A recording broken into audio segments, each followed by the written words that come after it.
One, two, three, four. Screen time, screen time, screen time, screen time. It's my screen time too. Screen time, screen time, screen time. Hello, and welcome to It's My Screen Time Too, the podcast where two moms review the best and worst in children's programming, from Netflix reboots and YouTube shorts to Disney classics and Pixar blockbusters. We watch, you listen. Find out what you can tolerate watching for family movie night, what to avoid altogether, and what you'll want to watch alone voluntarily. I'm Deborah. And I'm Katie. And I have 3 kids. Tony is 12, and Libby and Nate are 8. And I have 2 kids. Jay is 6 and Kenny is 3. And today we are joined once again by Julia of the Pop Culture Makes Me Jealous podcast. Every week on Pop Culture Makes Me Jealous, Julia talks to friends about a different pop culture property, how it influenced them, and what they love or hate about it. You may remember Julia from our Mitchells versus the Machines episode, and we recently guested on an episode of Pop Culture Makes Me Jealous, which compared the 1994 movie Little Women with the 2017 modern remake. This totally inspired us to do our own review of a modern movie that rethinks a timeless classic. So, of course, we were excited to hear Julia's thoughts. Welcome, Julia. Thank you. I'm excited to be back. I actually really love chatting with you guys. Same. We love chatting with you. Yeah, we're so excited. Well, just to get this out of the way, we always like to tell a quick story about how awesome or occasionally awful our kids are, because in addition to being witty and incisive pop culture consumers, we're moms too. So, Deborah, do you want to kick us off with a cute kid story? My kids have been playing the Christmas Carol Jolly Old St. Nicholas together on baritone, violin, and piano, and my heart hurts. It's so full with love for this. I love it so much. Oh, I am so jealous of you right now. Your day will come, Katie. Oh no, side note. So Julia, I don't know if I mentioned this when we talked, but I teach a music class for infants to 3-year-olds, but it has recently become apparent to me that I have managed to raise my 6-year-old with zero sense of rhythm. And I don't know how I managed that. Oh my God. So I don't know if old Saint Nick is in our future. That's poetic in a way. Mm-hmm. Yeah. So I don't know if you remember, but a couple episodes ago, I was telling you that Kenny did not know how to do a thumbs up, and instead he just pointed his little index finger up because he was confused about which finger was which. And he has mastered it. He now knows the thumbs up, and it kind of makes me a little sad. And I also realized that when we were at CVS for Jay's second vaccine dose, and they were like running rings around me and shrieking, because that is what counts as behavior in public these days. And Kenny stopped because he had run a million rings around me and turned to me and said, "I'm dizzy," that not only does he know how to do a thumbs up, but he can now say dizzy, and he no longer says, "I'm busy," which is what he used to say. And it was so cute. That is really cute. So 1-2 punch of realizing the passage of time. Yeah. How about you, Julia? Do you have a story for us from the wilds of teenagerhood? Oh my gosh. So listen, there are moments in teenage. I think the last time I was here, I shared a good story. I have an annoying story. I had a webinar at 8 a.m. My son doesn't drive yet, bless his heart. And I was like, we're not morning people. We have to leave by this time. I have a webinar at 8. It's going to take 30 minutes easy because they're doing construction on the road that work is on. Like, we cannot leave late. I am sad to report that we left later than we normally leave because the dragging of the feet. And then, of course, I'm in the car like, I'm going to be late. I'm so frustrated. And should I have nagged you? What could I have done better? Please respect my time. All the things. It ended up working out okay because they started 5 minutes late to accommodate people who showed up late. like, thank you. But in the moment, neither one of us are morning people. So in the moment, it was like, I worked very hard to wake up at 5:30 and eventually get out of bed on time to leave the house. You could do the same. Yeah. Oh, that's hard. It's so funny because you have these series of realizations as a parent as they get older of how much of a human they're becoming. But then, like, there are these stumbling blocks where you're like, oh my gosh, can you please fit this last thing into place and be like a considerate human? Yes, yes. Even like the dishes. I was like, can you wash the dishes that you at least used? And he was like, no. Who are you? Where's my sweet boy? Oh. Well, should we jump right into screen time in the news to make ourselves feel better? Sure. All right, so we have an article to discuss today, but it's mostly just an excuse to discuss this new show that is on that I think maybe Deborah is the only one that has watched. Julia, have you watched it? No, but I did read the article. Okay. So there is this new show on TBS, and I'm actually going to pull up the article on my phone so I can say the exact name of the show. There's this new 4-part series airing on TBS called Harry Potter Hogwarts Tournament of Houses, and it's a quiz show specifically for Harry Potter trivia, and it's like very elaborately themed. It's being hosted by Dame Helen Mirren. She's a dame, right? Mm-hmm. Yes. Okay. Who weirdly was never part of the Harry Potter franchise, so like they had to shoehorn her in here. I am just so fascinated / a little bit off put by the Harry Potter creep and how it's like just expanded into this whole huge blob of content. So Deborah, as the one among us who watched this show, what was it like? We've watched 2. There's 4 of them. Thank Helen Mirren that there's only 4 of them because it's like the most boring television show I've ever watched. But my kids are huge Potterheads. My husband read all of the books to them, and I haven't watched all the movies or read all the books. So I think if I thought I knew the answers, I might be a little more into it, but it's so boring. I don't recommend it, but I think if you've read all the books and seen all the movies, you might get more out of it than me. The one redeeming thing about it is that it has everybody who's on the show, who's a contestant, is at least like high school age. And so it's fun to hear why people are into it. And there was even like an older gentleman who's like, definitely didn't read Harry Potter as a kid because he's too old for that. And like he said that his wife was a school librarian and that's how he got into it. And so some of those stories are cute. Dame Helen Mirren is amazing. They have some weird guests like Pete Davidson, I guess, is a big Potterhead. That's so random. So He's random. super random. So if you're looking for more Harry Potter content in your life, I guess I would recommend it, but I didn't enjoy it. But we're going to watch the last 2 for sure. Well, one of your 3 is a really big Potterhead, right? Is it Libby? Libby is the biggest, but my boys also have read all of the books and think that they could easily win this quiz show. Julia, where do you stand in the Potterverse? I'm going to get kicked out of every club because I'm going to officially say this publicly. I am not a Harry Potter fan. That's fine. Is it just like, is fantasy not your genre, or is it something specific to Harry Potter? You know, I just never really got into it. I grew up in a very conservative Christian household. So anything that was fantastical wasn't really, unless it was religion, which is kind of fantastical in a way.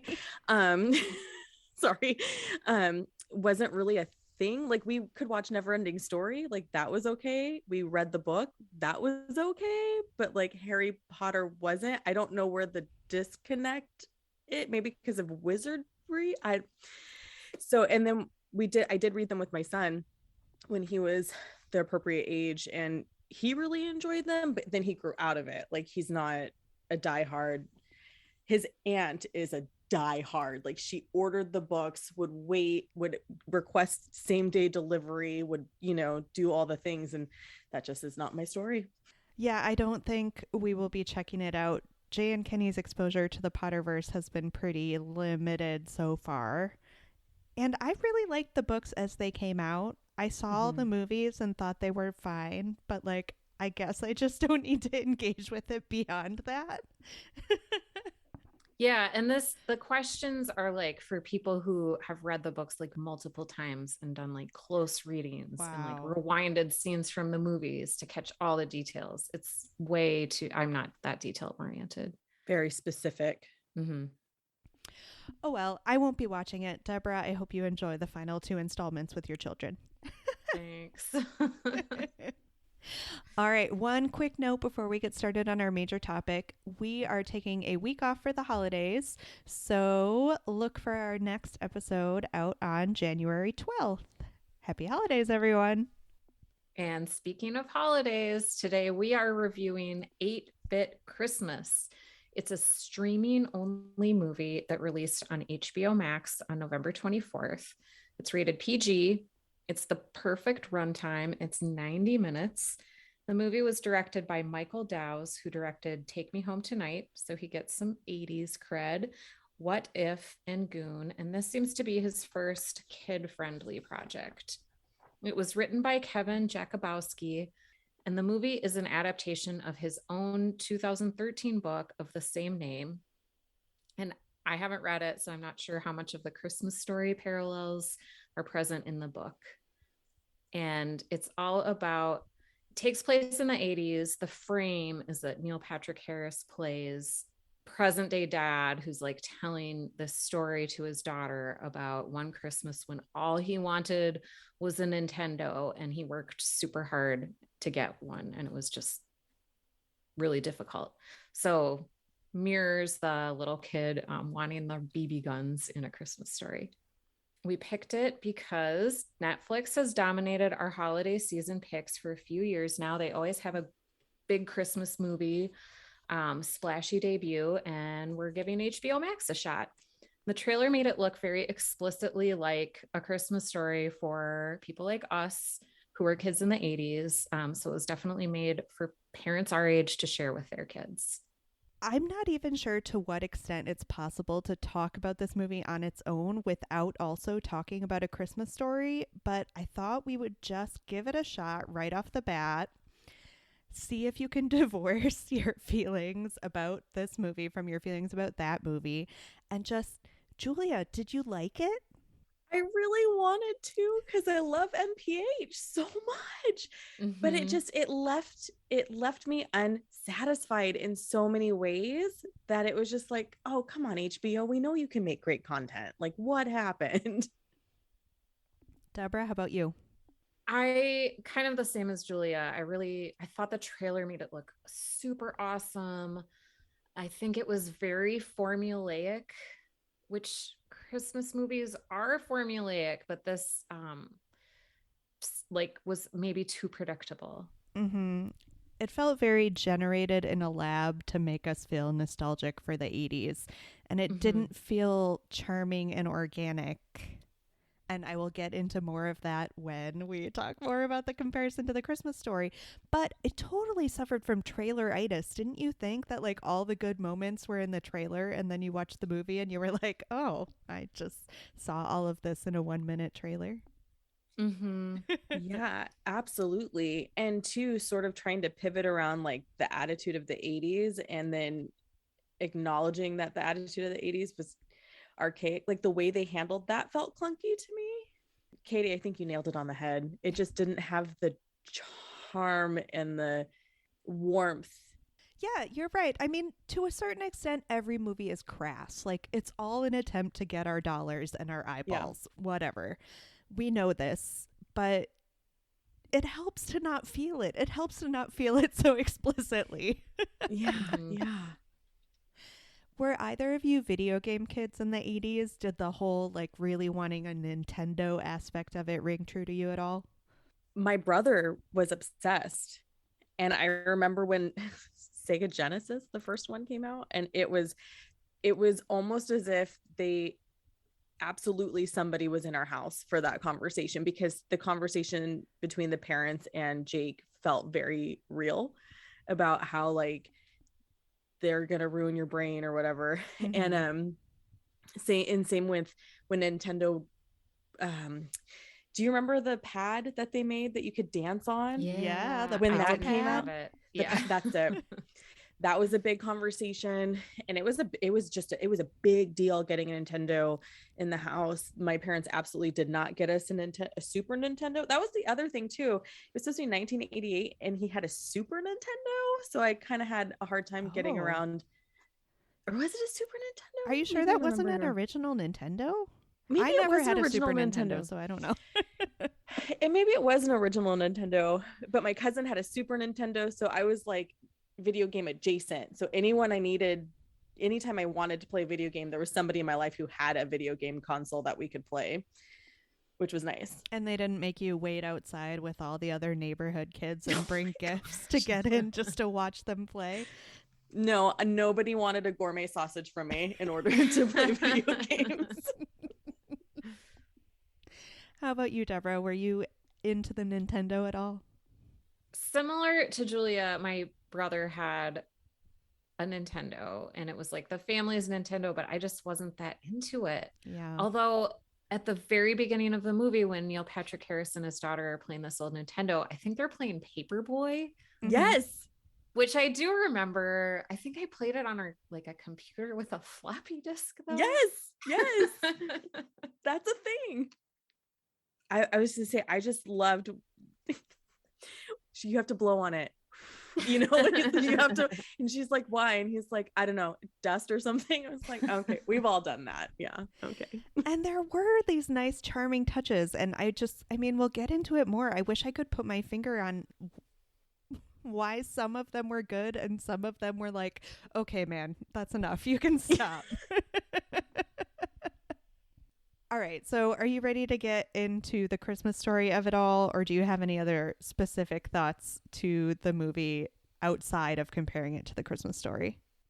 I did get emotional at the end, but I also have to preface that with I'm also deeply emotional right now because my child is a senior in high school. Aww. So everything makes me cry. Yeah. All right. So a brief background on A Christmas Story, as if you guys have never seen it. It's inescapable this time of year, so I can't imagine a world in which you haven't. But A Christmas Story is a 1983 movie that is actually set in 1940, and it's about a little boy named Ralphie's quest to get a Red Ryder BB gun for Christmas, even though his mother and everyone else insists he'll shoot his eye out.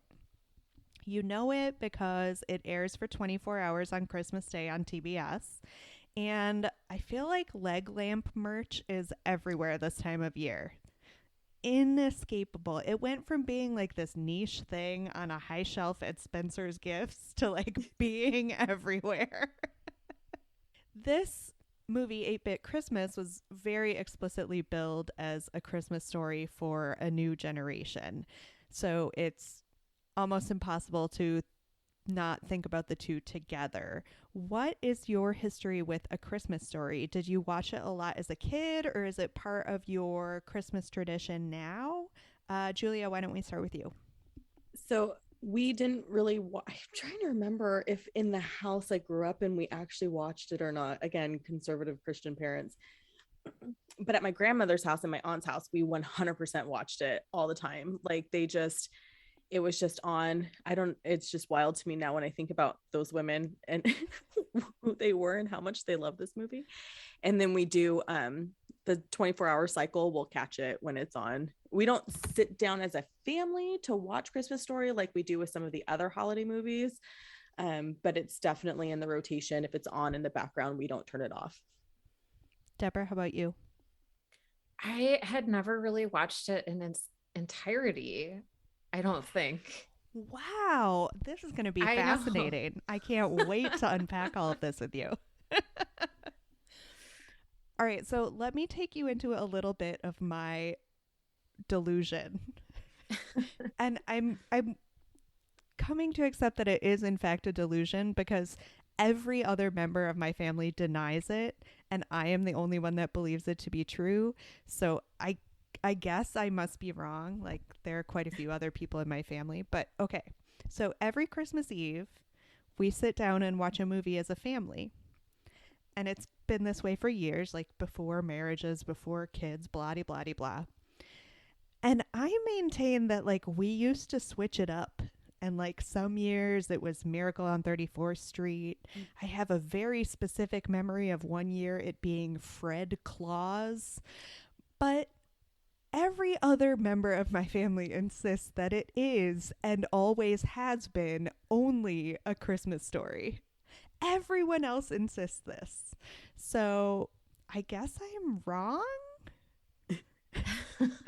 So my point being, I've seen A Christmas Story a lot of times, and it's apparently part of my unmovable Christmas tradition, at least when I'm with my parents and siblings and whatnot. That's funny. So I think I proposed 8-Bit Christmas as something to review for our like holiday movie this year. And when you wrote back that we should compare it to A Christmas Story, I wasn't sure why. Did you miss the point in the trailer when they were like, A Christmas Story for a new generation? Now I get it. Okay. So I guess, Deborah, you won't have an answer to this, but do you think, Julia, that we needed an update? I'm going to go with no. So I rewatched it today just to get a refresher because, you know, y'all reaching out, and I'm watching it and I'm like, okay, sure. There are some things that you're just kind of like, okay, that's a little cringy, but again, it's like 1980 something based in the 40 something. So you give a little leeway, but I just don't, can I go here now? I just don't think that if you're going to do a reboot, you do it like, or you do something similar in the structure of A Christmas Story. 8-Bit Christmas was not it. Mm-hmm. Yeah. They missed it. Maybe the writers didn't have the same affection or watch A Christmas Story the amount of times that maybe you and I have, but there's definitely something there that you're just like, no, you missed it. You're trying, but you missed it. And you can see how they're trying, especially with the whole, you know, the video games are going to rot your brain or whatever the phrase was, repeatedly over and over and over again. And it's like, that's not funny anymore, but you'll shoot your eye out is hilarious the entire time during A Christmas Story. I have watched it now, Katie. Okay. And I will side, I'm going to say that I'm on the side of like A Christmas Story could use an update, just because I think it made me uncomfortable to watch a movie where a kid was like obsessed with getting guns for Christmas.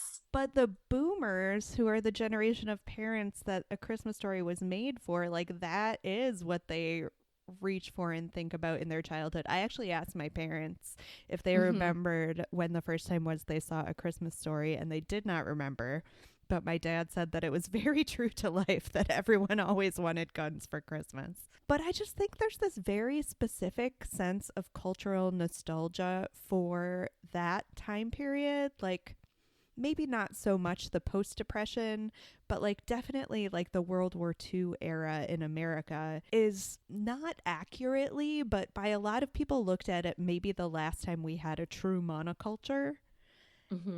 Whereas the 80s, I don't feel like we culturally grope for that. Yeah, I agree. Because the whole time too, you know, in the 80s setting of 8-Bit Christmas, this whole mindset of, you know, these video games are going to rot your brain and they're going to ruin your whatever.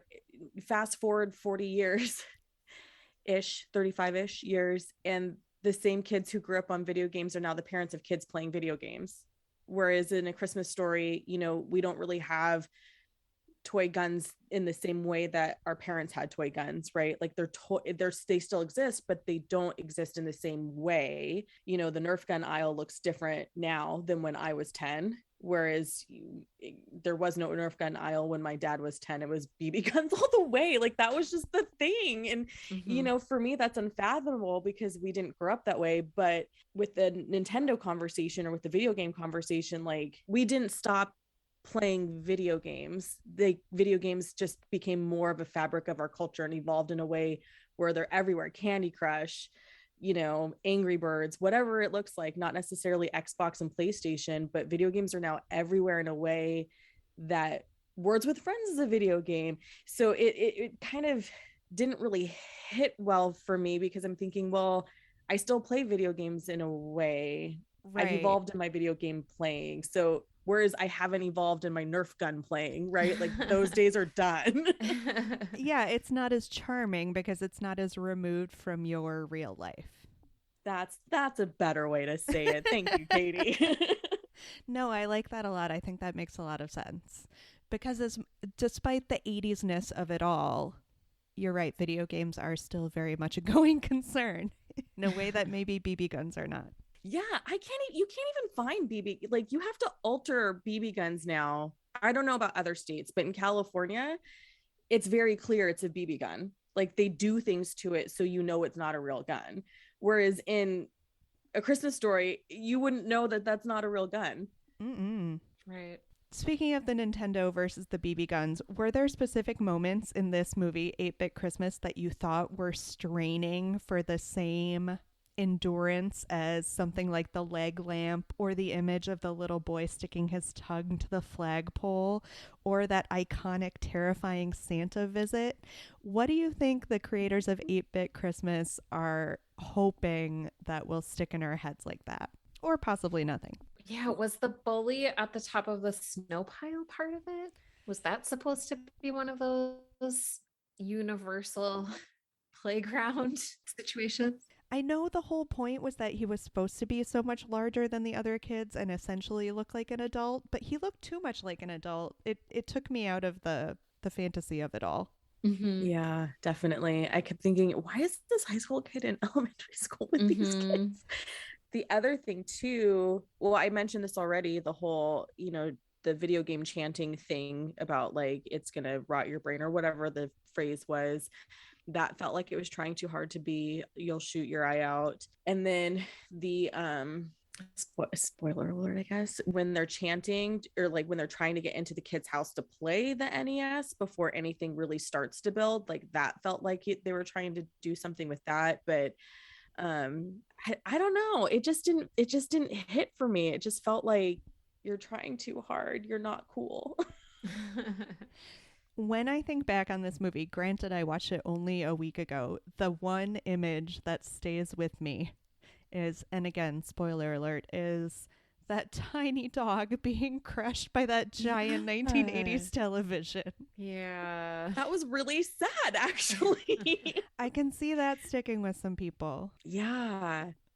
I did appreciate so in A Christmas Story, like I loved how the mom's scarf looked like it was a hand knit scarf, right? Like that felt like very 40s to me. So I do appreciate that in 8-Bit Christmas, the 80s style felt spot on because that's a conversation my son and I have all the time because people have 80s themed parties and he's like, did people really dress like that in the 80s? I was like, I don't know, let's go watch Say Anything or 16 Candles. And that's kind of my gauge, right?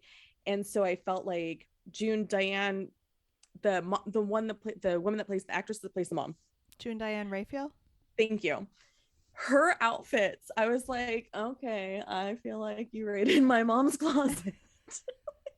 They were and the hair was really good. It wasn't too 80s. It was like a normal amount of like you're an average Midwestern family in the 80s. It wasn't like overdone. So I really appreciated that aspect too.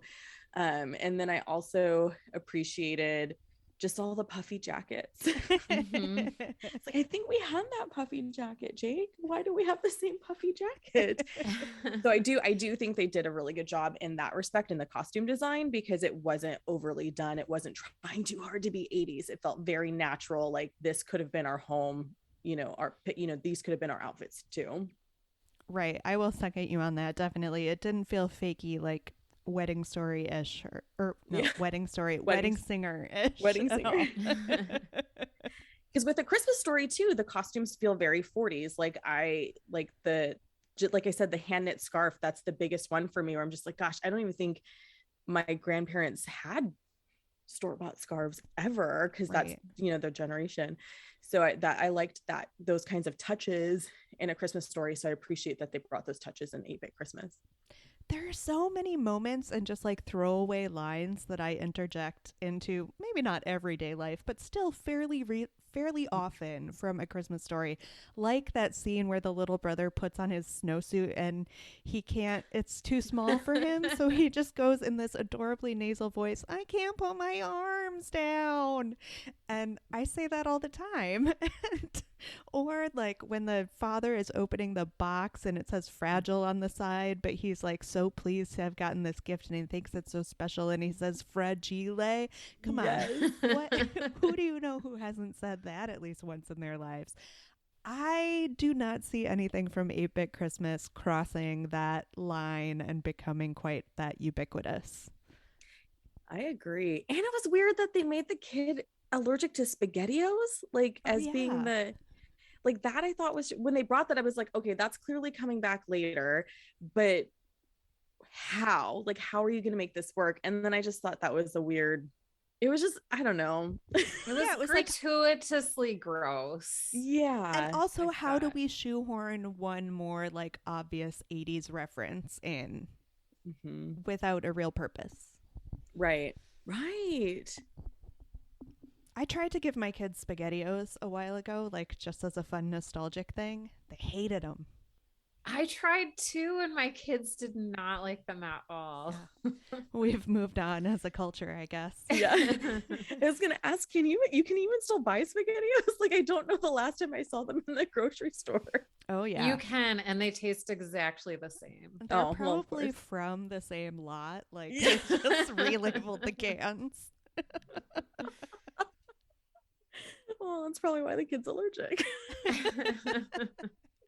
How do you think the story plays different in the hyper-consumerist 80s as opposed to the post-depression 40s? Julia, you mentioned the whole like appealingly homemade look of the 40s stuff that made it look really rooted in the time. I guess what I'm getting at is, what is your feeling about 80s nostalgia?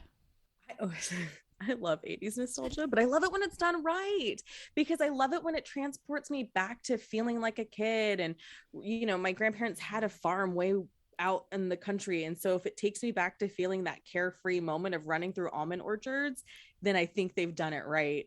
And it just, for me, like everyone's interpretation of the 80s is a little different. And I think as we get further removed from it, people who weren't necessarily present during the time aren't necessarily interpreting it in a way that feels natural and true to that feeling you had when you were a kid and free and like, come home when the street lights come on kind of stuff. And I know kids who grew up in the early 2000s sort of say the same thing, but it's not the same.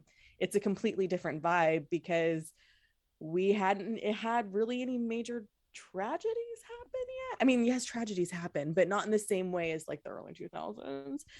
And so there's a moment like, and I think that's probably part of the reason why I'm so dissatisfied with this movie, is that it didn't capture like how you feel when you watch Princess Bride, which isn't based in the 80s, but it came out in 1986, right? And so, or even just any John Hughes film, even though he's problematic, but that's not the point. The point is it doesn't capture that moment of like, this was sure a complicated era, but it had this sort of freedom and feel to it that doesn't really exist anymore. That is a really good point, Julia. Deborah, I know you sit down and watch Home Alone with your kids every year. I can see sitting down with that with my kids to be like, this was the 80s versus like sitting down with them to watch something like this just seems like a pale simulacrum. That is not a word I've ever said out loud. It seems pretty weak in comparison. There we go. Yeah, when Julia was talking, that made me think about Stranger Things and how that really nails that feeling of being a kid in the 80s and like the Steven Spielberg romanticization of that time period. And this did not achieve that. Maybe that's why it's streaming only and not in theaters. I think that was more a byproduct of COVID than a decision to make it stream, because one of the big production companies had like an exclusive deal with HBO. I don't remember the details. I think it's Warner Brothers, I think. But in to add more to it, when I was thinking about how a Christmas story, because you don't ever see grown-up Ralphie. He's just telling the story, and he's telling it from his, memory bank, and feeling very nostalgic about being a child and the frustrations and all those things. And they tried to do that with Neil Patrick Harris, except they show us Neil Patrick Harris talking to his daughter. And for me, that kind of also didn't land well, because it's not the same type of reflection, because he's not telling the story to us. He's telling the story to his daughter. And in A Christmas Story, grown-up Ralphie is telling the story to us. Right. So he's directly talking to us and giving us those memories and that feeling he had. Whereas we're reliving it with Neil NPH's daughter. And it just doesn't, he's not telling me the story. He's telling his daughter the story. So why am I invested? Mm-hmm. Right. And there's that extra level of separation, because actually the man who's narrating A Christmas Story is the author of these radio plays and stories. Like, they are, as far as I know, about his life, or a romanticized version of his life. So it is very explicitly his story, in a way that I know the movie 8-Bit Christmas was based on a book that was fairly true, but the man who wrote the book is obviously not Neil Patrick Harris. Mm-hmm. And the only movie that successfully does that for me is A Princess Bride, when the grandfather comes in and reads to the grandson. They that vibe is so good. Mm-hmm. And I don't know if it's because of the director and the actors, or the way that, the abridged version of A Princess Bride is, or what have you, but it's done in such a way that you feel like you're there with them, as opposed to 8-Bit Christmas, where you just feel like you're watching them. I think it's because Fred Savage was such a good actor when he was a child. Also true. Such a cutie patootie. Yeah. And here, with like the references to like the daughter's Instagram, it did just feel like another shoehorned, like, can you believe kids these days? That was another hurdle for me too, how he was like, oh, she wants her own cell phone. And I'm thinking, I mean, I don't know what other people have done with their kids, but house phones aren't really a thing anymore. And when my son was like 12, none of his friends' parents had house phones, and they wouldn't respond if I texted them on their phone. So then it was like, out of necessity, you need to have a cell phone, because if I can't get a hold of their parents, I need to get a hold of somebody. And it wasn't like a fancy smartphone situation or anything, but we're also talking like 2013, 2014, but still, it was like he had some version of a mobile device because of necessity with the way that our lives were. So it was hard for me to also wrap my head around. She looked like a tween, so why wouldn't a tween have a cell phone by now? That's part of our culture now. Right. Mm-hmm. Well, we've a little bit gotten into the NPH of it all, but maybe we should step back and do a comparison between Jake and Ralphie. They aged up the character. So Jake is supposed to be 11. Ralphie, I think, in A Christmas Story is only maybe 9. Like, what did you think of Jake versus Ralphie? Did you think that Jake was as compelling a protagonist?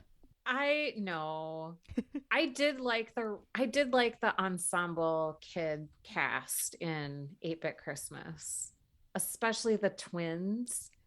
Because They you were love twins. super cute. I love twins, and their birthday was on Christmas, and I have twins whose birthday is on Christmas Eve. You better believe I So, stopped the movie to tell my friend that as we were watching. I'm like, my co-host is going to mention this. Her twins were born on Christmas Eve. I thought the kids were great, but nobody in the cast was as iconic as the young actor who plays Ralphie. Yeah, I agree. I feel like the ensemble was really great, and they did a really good job casting there, but none of them had the same. Ralphie wasn't charismatic, but he had this very innocent kid-like wonder, and no one really had that in the ensemble. Yeah, it felt a hair too polished, I thought. What about the parents? We had Steve Zahn and June Diane Raphael as Jake's parents. I'm going to tell you the name of the actors that played Ralphie's parents, even though I don't think at this point they're household names. So it was Darren McGavin and Melinda Dillon. What did you think of these 80s parents as compared to the 1940s parents of A Christmas Story? Julia, you want to go first? Steve Zahn was kind of triggering. I mean, I hate to say that, but it was true, because sometimes the way he said stuff, I was like, oh, this is why people hate boomers. I have boomer parents, I'm sorry. But there was just there was just some moments where I'm just like, that feels too real. I don't like it. But he did such a great job. And I love the actress. I love some of the stuff that she's been in. And it was nice to see her not be, because I feel like she gets typecast. Like she plays, the same character all the time sometimes. And I felt like she probably had more to offer. And I see that in 8-Bit Christmas with her. So I really appreciate that. But yeah, Steve's on. There were moments where it's just, I can't right now with you saying that. It hurts. Like I'm 10 again.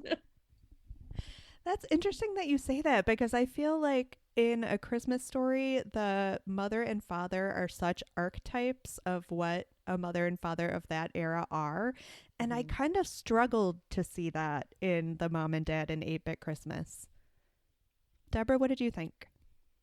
So the dad in A Christmas Story appears to me to be like 20 years older than Steve Zahn in 8-Bit Christmas. And is it just because he's wearing a suit? Do you think? Possibly. Possibly. Maybe. See, and I never really picked up on that, because my grandparents were old parents. So, they were like in their 40s when they started having kids. So that never was a thing. But if something like that happened now, then I would be like, hold up, why are you so old looking to have a 10-year-old? Which isn't fair, because, people have children at all ages. But we talked a couple episodes ago, or maybe it was just our last episode, about the tendency of modern kids movies to tack on like a moralistic ending. And I don't know, did either of you feel that with the whole father-son bond denouement of 8-Bit Christmas, how it all wrapped up? I felt like, yes, A Christmas Story was a little bit how Ralphie learned to understand his dad, and his dad proved that he understood Ralphie, at least a little. But it was not quite so explicit. Whereas in this movie, I felt like they really hung a lampshade on it, and I'm not sure that landed with me. So that's where I felt unsatisfied, because the whole movie is about getting this Nintendo Entertainment System and how desperately he wants it. Same with Ralphie, right? With the Red Ryder BB gun or whatever it's called. And then he's like, go behind the shed, and it's a treehouse. And I'm like, listen, no, you're supposed to finally understand what your son wants and give him the Nintendo Entertainment System, not a treehouse. Like, yes, the treehouse is beautiful and it's got all these great memories and it's a great childhood thing and all of that stuff. We get it. But you're supposed to understand your son and get him the NES. But also, don't you know that video games are bad for you? Like, we know, guys. We know it's all about fresh air. It's okay. You don't have to get your kids that video game system. And I hated that. I was like, yes, you do. You cannot make me sit here for an hour and 20-ish minutes watching these children go to great lengths to try and get a Nintendo Entertainment System and then tease us with the gift from the uncle in Japan or the aunt in Japan, the relative in Japan. And then it's a light bright, which, yes, thank you. But also, no.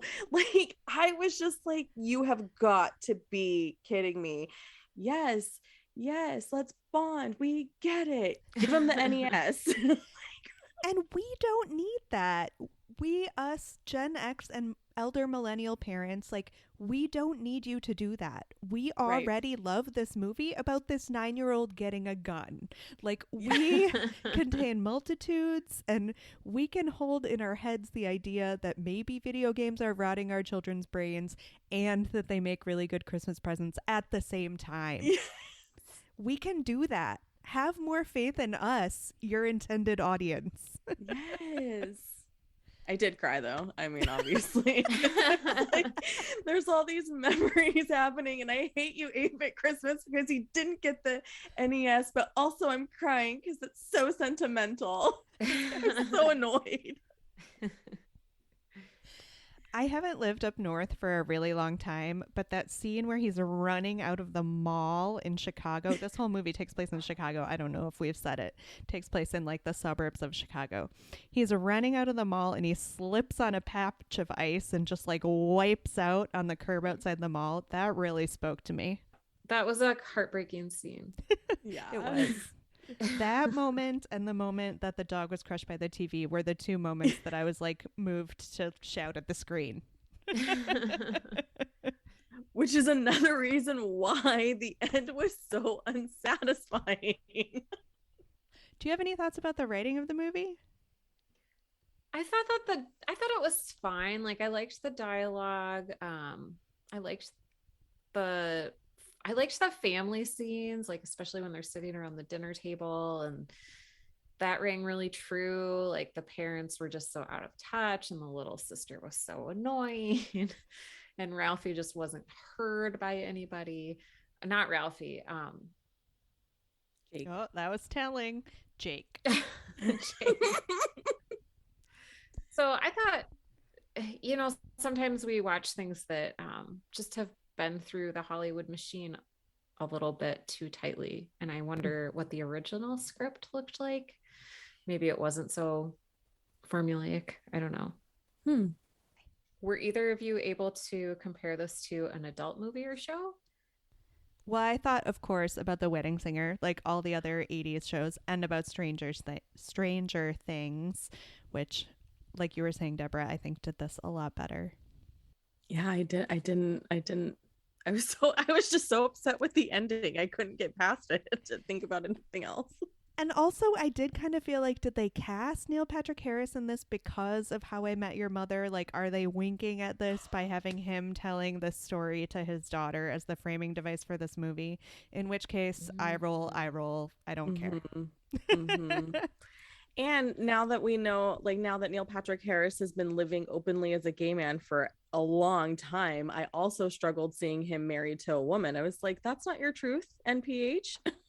I mean, I know it's acting and do you, but it just, I don't know if either of you follow him on Instagram, but I do. So that's ingrained in my head, and how adorable his family is. I just see the Halloween photos every year. That's enough to give me envy. Yeah, they're just the cutest little family nugget. So, but I guess part of me is like, wait, where's your husband, not wife? I don't know. How about you, Deborah? I mean, Stranger Things, I struggled because what are the Christmas movies that are meant for just adults? I feel like Christmas movies are mostly For kids, family friendly fare. What Bad about Santa Four is lonely. Christmases? Oh, Is that Four for grown-ups? Christmases. It's been a long time since I've seen it. Yeah, Is that Four with Sarah Christmas- Jessica Parker? it's Reese Witherspoon and Vince Vaughn. Oh, yeah. Yeah, that's definitely not a kid's movie. Mm-hmm. And you're right. Speaking of Sarah Jessica Parker, Family Stone. Oh yeah, That's Family the one I'm Stone. thinking of. Yeah. Yeah. That's a good one. And Bad Santa is another one too. That's 100% not for children. Guys, love I've never that one. seen it. What, Yeah. Katie? Deborah, I know you love it, and it's just a hole in my cultural knowledge, mostly based on the fact that I really don't care for Billy Bob Thornton. I mean, fair. And then the sequel to Bad Moms Christmas. Oh yeah. Oh, I haven't seen any of the Bad Moms it's, movies. It's not really Okay. that great. I was so irritated. I spent $3.99 to rent it. I was like, I should have just waited for it to be free on TV. But it's got a Christmas vibe, and Catherine Hahn's in it. So if you're into Catherine Hahn, she does do a fabulous job. Were either of you able to cast the gritty HBO reboot? Julia, you've mentioned really liking June Diane Raphael, and she is married to Paul Scheer in real life. So I think I would have liked to see a version of the mom and dad played by the two of them. Yeah, I didn't know that. That would have been fun to see. I cast the friend group, but as adults. Yes, I was love like, it. Bring it on. Yeah, I was like, I need them to be grown-ups doing dumb stuff. So I did Seth Rogen as Jake, because I think that would be hilarious. And then Lena Waithe as Tammy Hodges, and then Chris Redd from Saturday Night Live as Teddy Hodges, because he does sometimes a dopey character on SNL. So I thought that would be funny to see. And then I said Donald Glover as Mickey Trotter. Oh, yeah. And Kristen Bell as his sister, as Jake's sister, Lizzie. Oh, yeah, that would be good. I like that. And then I said I wanted John Cena as the bully. Those are excellent casting choices. I love it. And a much more believable age range between the protagonist and the bully. Yeah, and I actually had somebody else written down on my list, and I thought, no, I think he's 15 years younger than everybody else on this list. I have to scratch that. I really enjoy Neil Patrick Harris and Steve Zahn as actors, so I would cast them along with John Cho as three dads who are searching like the black market for vintage video games, sort of like a bachelor party movie, but like dads in like a heist movie. I think that would be really fun. And then they would encounter like a gang of Bitcoin bros who try to outsmart them. All right, Deborah, you win because this sounds amazing and I want to watch it right now. And also it reminds me of one of the few really funny moments in 8-Bit Christmas, which was when they went to buy a counterfeit Cabbage Patch doll. That was a funny bit. Yeah. I agree. It was fun because there was always that person on your street who's like, I can get you what you're looking for. I don't know if that's your guys' experience, but that was definitely ours, where it was just like, what do you need? I've got a guy. You have a guy? Like, no. Target sold out. I don't know what you're talking about. I'm jealous. We never had guys. So was it better when we were kids? Katie, I think I know what you're going to say. Julia, like you were saying, A Christmas Story is problematic. There are things about it. But it's still the better movie, I think, hands down. I agree. There was something about nostalgic filmmaking in the 80s that is captured. It's hard to do that now. And I don't know why. I don't know why people can't seem to figure it out. And so it makes me sad because, you know, Gen Z is obsessed with the 90s, but they're doing it wrong. It makes me cranky. And I'm like, please don't start making movies about the 90s that are like not historical fiction because you're going to do it wrong. Yeah, there are good Christmas or holiday movies being made today, but this one just doesn't touch the classics from the 80s, I don't think. Mm-hmm. Agreed.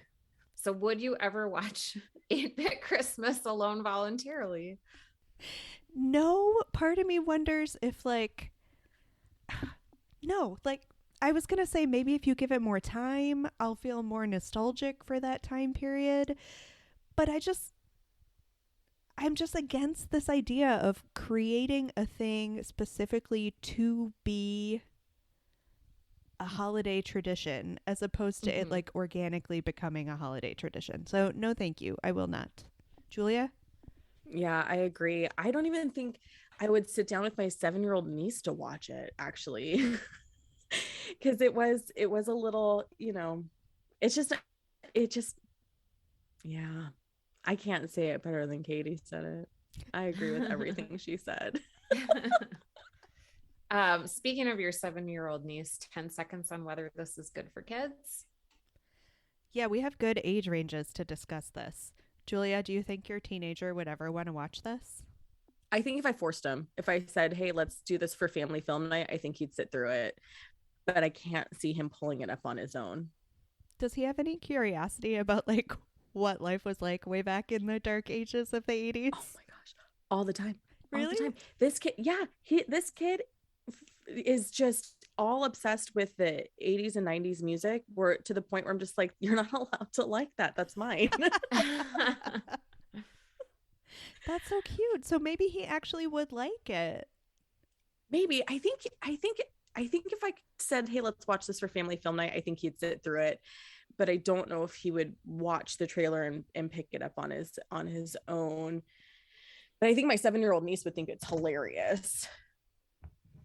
Just because all the sticky stuff that they do, you know, all the bits they do, I think she would find I think she would find those funny.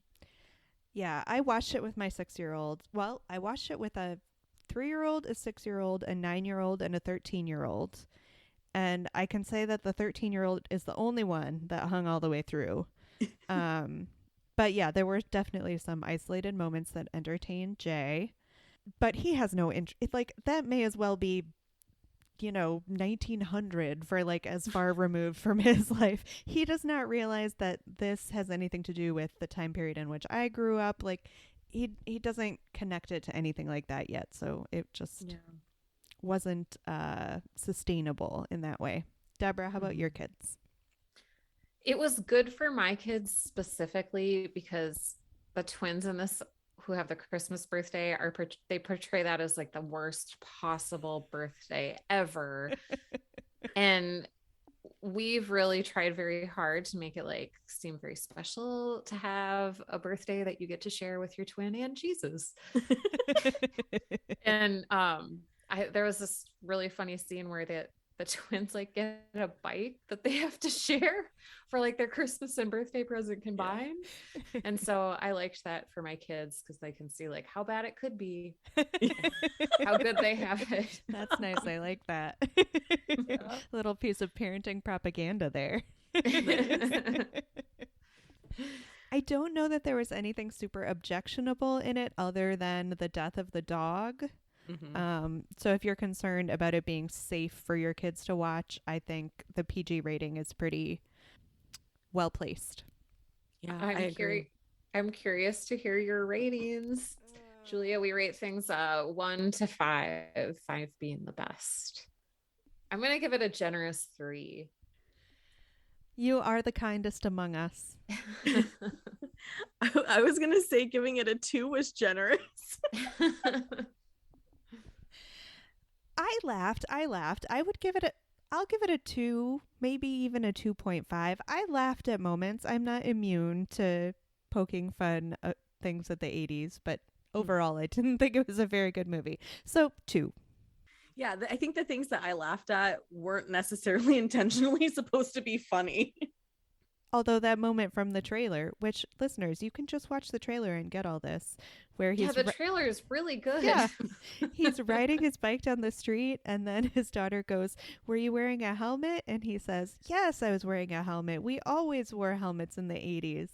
That was quite funny, I thought. It was really funny. I did appreciate how they, the Paperboy video game, and then they merged it into his remembering. I thought that was really cute. Yeah, that was great. I was so optimistic for the movie when that happened because it was right at the beginning. It was all fresh and new, and it could have been good, and then it wasn't.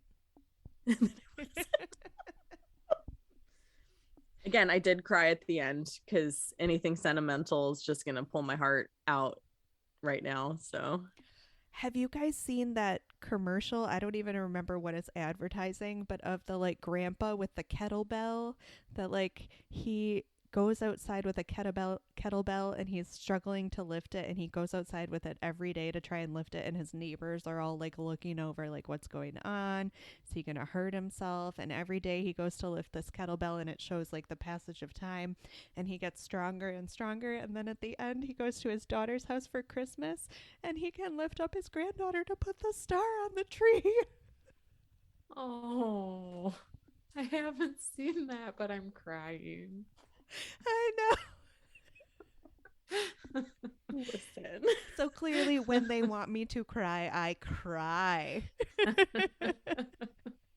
I wish I could remember what they were advertising so you guys could look it up, but I don't.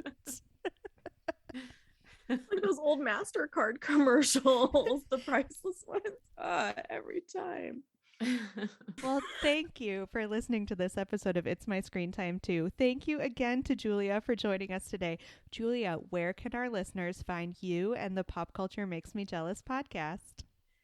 We are on Instagram. It's just me and my friends. I just have my friends on this show, but we are on Instagram. Our handle is of the same name, Pop Culture Makes Me Jealous. If you find me delightful and think that I would be interesting to follow, my Instagram is the Julia Washington. I probably live too much on Instagram, so that's definitely where you can find me or my show. Awesome. Well, listeners, don't forget to rate and review us on Apple Podcasts or your podcast platform of choice. You can check out our website at myscreentime2.com. We are also on all the socials, Facebook, Instagram, Twitter, and even Gmail at myscreentime2. Send us your show or movie suggestions, article recommendations, or general comments about the show. Our theme music was composed and performed by Deborah and her adorable children, and our podcast is produced by me, Katie. Tune in next time for more real talk about the movies and TV beloved by kids and tolerated by parents. Bye. Bye. Screen time, screen